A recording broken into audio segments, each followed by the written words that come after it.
सोचिए अगर मैं कहूं कि दिन भर की थकान, खराब मूड और बार बार बीमार पड़ने का इलाज आपकी अपनी लिखावट में छुपा हो सकता है। ये सुनने में किसी जादू जैसा लगता है ना? हाँ बिल्कुल। लेकिन आज हम प्रदीप शर्मा, जो एक माइंड मैनेजमेंट कोच हैं, उनके काम के आधार पर इसी विज्ञान को समझने वाले हैं। और ये मिशन बहुत दिलचस्प है। हमारा मिशन ये जानना है कि कागज पर सिर्फ कुछ लकीरें खींचने से हमारे हार्मोन्स का पूरा सिस्टम कैसे रीसेट हो सकता है। बिल्कुल सही कहा। ये जादू नहीं बल्कि पक्का विज्ञान है जो ब्रेन बॉडी फीडबैक लूप पर आधारित है। Brain body feedback loop. हाँ, हम सब ये मानते हैं कि हमारा दिमाग हमारे शरीर को कंट्रोल करता है, लेकिन ये रास्ता दो तरफा है। अच्छा। आपका शरीर जो करता है, खासतौर पर जब कोई काम बार बार और एक लय में किया जाए, तो वो आपके दिमाग को वापस सिग्नल भेजता है। और ये लिखने का अभ्यास उसी सिग्नल को बदलने का एक बहुत शक्तिशाली तरीका है। ठीक है, तो चलिए इसे खोलते हैं। स्रोत में ग्राफोथेरेपी शब्द का इस्तेमाल हुआ है। ये सुनने में थोड़ा भारी भरकम लगता है। हाँ, लगता है। क्या ये ग्राफोलॉजी जैसा है जहां लिखावट से किसी का व्यक्तित्व बताते हैं, या ये कुछ और है? ये एक बहुत अच्छा सवाल है, क्योंकि लोग अक्सर इन दोनों में कंफ्यूज हो जाते हैं। हाँ। देखिए, ग्राफोलॉजी आपकी लिखावट को पढ़कर आपके व्यक्तित्व का विश्लेषण करती है। ये एक तरह से पैसिव एनालिसिस है। ठीक है। लेकिन ग्राफोथेरेपी बिल्कुल उल्टा है। ये एक एक्टिव प्रोसेस है।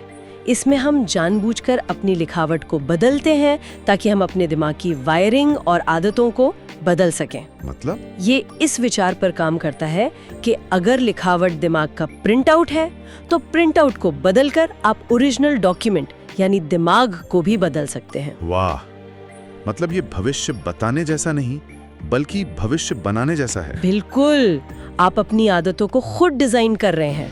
तो हम जिस खास पैटर्न की बात कर रहे हैं, छोटी और बड़ी लकीरें, वो क्या है और वो काम कैसे करता है? स्रोत में जिस पैटर्न का जिक्र है वो असल में संतुलन बनाने के बारे में है। संतुलन? हाँ, कल्पना कीजिए कि आप लगातार एक ही लय में घुमावदार लूप्स बना रहे हैं। एक छोटा लूप, फिर एक बड़ा लूप, फिर एक छोटा, फिर एक बड़ा। हाँ बिल्कुल, लगातार बिना रुके एक ही स्पीड और फ्लो में।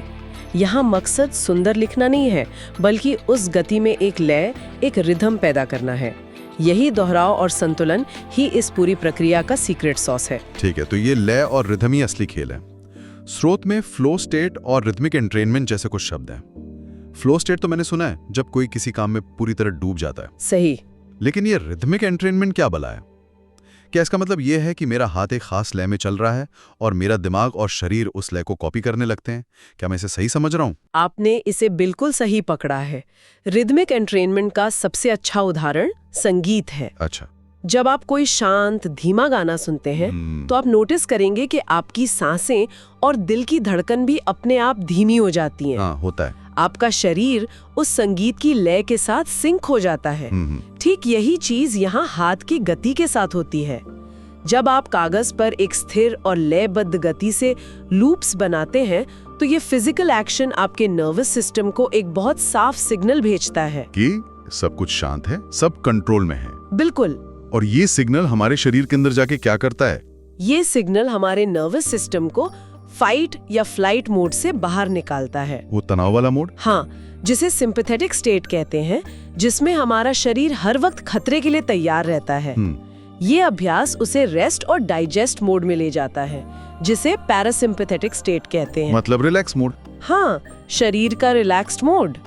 तो असल में आप अपने हाथ का इस्तेमाल करके पूरे नर्वस सिस्टम का स्विच ऑफ से ऑन कर रहे हैं, तनाव से शांति की ओर। ये तो कमाल है। तो क्या ये लिखने का अभ्यास एक तरह से ध्यान यानी मेडिटेशन करने जैसा ही है, बस इसमें हाथ का इस्तेमाल हो रहा है? ये एक बेहतरीन तुलना है।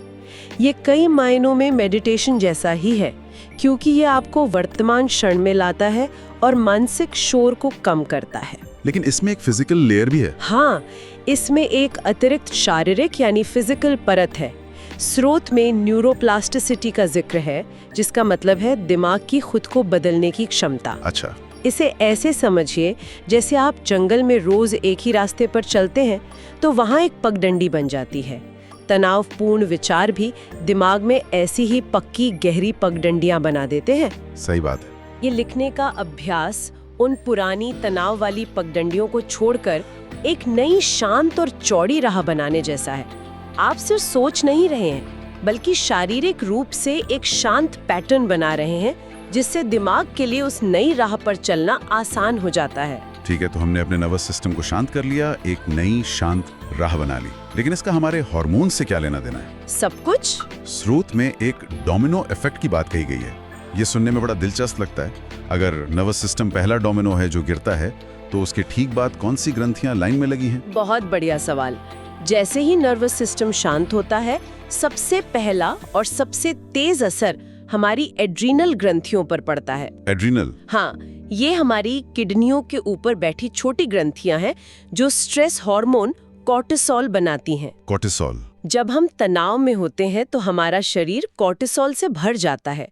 ये लयबद्ध अभ्यास सीधे तौर पर तनाव की भावना को कम करता है, जिससे कॉर्टिसोल का प्रोडक्शन अपने आप कम हो जाता है। और इसका नतीजा? इसका नतीजा ये होता है कि आप एड्रीनल फटीग से बचते हैं, जो आजकल बहुत आम है। वही हर वक्त थका थका महसूस करने वाली फीलिंग। एक मिनट, मतलब जो 3 बजे ऑफिस में लगता है कि अब बस सो जाएं, वो वाली फीलिंग इस अभ्यास से कम हो सकती है? क्योंकि मुझे लगता है कि ये तो लगभग हर किसी की कहानी है। बिल्कुल। वो जो आफ्टरनून क्रैश है, वो अक्सर हमारे ब्लड शुगर और कॉर्टिसोल के स्तर में तेजी से आए उतार चढ़ाव का नतीजा होता है। अच्छा। जब कॉर्टिसोल का स्तर संतुलित रहता है तो पैंक्रियाज भी बेहतर काम करती है और ऊर्जा का स्तर दिन भर एक जैसा बना रहता है, किसी रोलर कोस्टर की तरह ऊपर नीचे नहीं होता। तो हाँ, ये उस 3 बजे वाली नींद को भगाने में बहुत मददगार हो सकता है। बिल्कुल। एड्रीनल ग्रंथियों के बाद अगली डोमिनो कौन सी है? मेरे ख्याल से स्रोत में दिमाग में मौजूद ग्रंथियों का भी जिक्र था, पिट्यूटरी और पीनियल। सही। पिट्यूटरी ग्रंथि को मास्टर ग्लैंड कहा जाता है, क्योंकि ये शरीर की बाकी ज्यादातर ग्रंथियों को कंट्रोल करती है। ओके। जब हमारा दिमाग शांत होता है और विचारों की उथल पुथल कम होती है, तो ये मास्टर ग्लैंड अपना काम बेहतर ढंग से कर पाती है। इसी तरह पीनियल ग्रंथि मेलाटोनिन बनाती है, जो हमारी नींद को रेगुलेट करता है। एक मिनट, मतलब जिस तरह से मैं अपने नोट्स लिखता हूँ, वो असल में मेरी नींद की क्वालिटी पर असर डाल सकता है। ये तो मैंने कभी सोचा ही नहीं था। हाँ, ये बिल्कुल जुड़ा हुआ है। मेलाटोनिन और लिखावट का कनेक्शन, ये वाकई नया है। जब आपका दिमाग शांत होता है और तनाव कम होता है, तो पीनियल ग्रंथि रात में सही मात्रा में मेलाटोनिन रिलीज कर पाती है, जिससे गहरी नींद आती है। हाँ, इससे आपको सिर्फ नींद ही नहीं आती, बल्कि गहरी और आरामदायक नींद आती है, जिससे आपका शरीर खुद को रिपेयर कर पाता है। तो हाँ, आपके हाथ की स्थिरता आपकी नींद की गहराई को प्रभावित कर सकती है। ये तो अविश्वसनीय है। और थायराइड ग्रंथि के बारे में क्या? आजकल थायराइड की समस्या भी बहुत आम हो गई है, खासकर तनाव भरी जीवन शैली के कारण। आपने बिल्कुल सही नस पकड़ी है। थायराइड ग्रंथि हमारे मेटाबॉलिज्म को कंट्रोल करती है और ये भावनात्मक उतार चढ़ाव के प्रति बहुत संवेदनशील होती है। जब हम भावनात्मक रूप से अस्थिर होते हैं, तो थायराइड का फंक्शन भी गड़बड़ा सकता है। ये जो छोटे और बड़े लूप्स का संतुलित अभ्यास है, ये शरीर को न्यूरोलॉजिकल लेवल पर एक स्थिरता और संतुलन का संदेश देता है। जैसे ये थायराइड को बता रहा है कि सब ठीक है, ऊर्जा को स्थिर रूप से इस्तेमाल करना है, उसे बचाने या बहुत तेजी से जलाने की जरूरत नहीं है। ईमानदारी से कहूँ तो ये सुनने में थोड़ा अविश्वसनीय लगता है। क्या इस पर कोई वैज्ञानिक शोध भी हुआ है जो ये साबित करता हो? मतलब कुछ लकीरें खींचने से हार्मोन्स ठीक हो जाएं? आपका संदेह जायज है, मानना थोड़ा मुश्किल है। देखिए, ग्राफोथेरेपी पर रिसर्च अभी भी एक उभरता हुआ क्षेत्र है, लेकिन इसके पीछे के सिद्धांत जैसे neuroplasticity, brain body feedback loop, हाँ, इन पे तो काफी काम हुआ है। बिल्कुल। और लयबद्ध गति का नर्वस सिस्टम पर असर, इन पर दशकों से हजारों स्टडीज हो चुकी हैं। ये अभ्यास उन सभी स्थापित सिद्धांतों को एक प्रैक्टिकल एप्लीकेशन में जोड़ता है। तो ये एक तरह का ब्रिज है। आप इसे एक न्यूरोमस्कुलर ब्रिज कह सकते हैं, आपकी मांसपेशियों और आपके न्यूरॉन्स के बीच का पुल। आप अपने हाथ को एक संतुलित पैटर्न में चलने के लिए ट्रेन करके असल में अपने दिमाग को, अपने हार्मोनल सिस्टम को संतुलित करने के लिए ट्रेन कर रहे हैं। ठीक है, अभी ज्यादा समझ में आ रहा है। तो ये कोई जादू की छड़ी नहीं है, बल्कि शरीर के अपने ही सिस्टम को इस्तेमाल करने का एक स्मार्ट तरीका है। बिल्कुल। अब बात करते हैं उन ठोस फायदों की जो एक आम इंसान अपनी रोजमर्रा की जिंदगी में महसूस कर सकता है। ऊर्जा और नींद की बात तो हमने कर ली।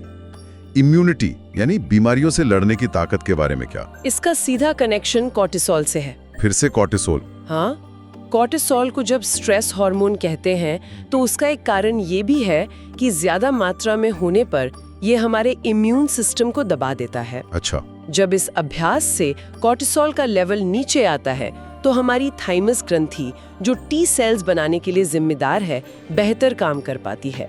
ये टी सेल्स हमारे शरीर के सैनिक हैं जो इन्फेक्शन से लड़ते हैं। आसान भाषा में, कम तनाव का मतलब है एक ज्यादा मजबूत इम्यून सिस्टम। एकदम सही, आप कम बीमार पड़ेंगे। और मूड का तो हार्मोन से गहरा रिश्ता है ही। निश्चित रूप से।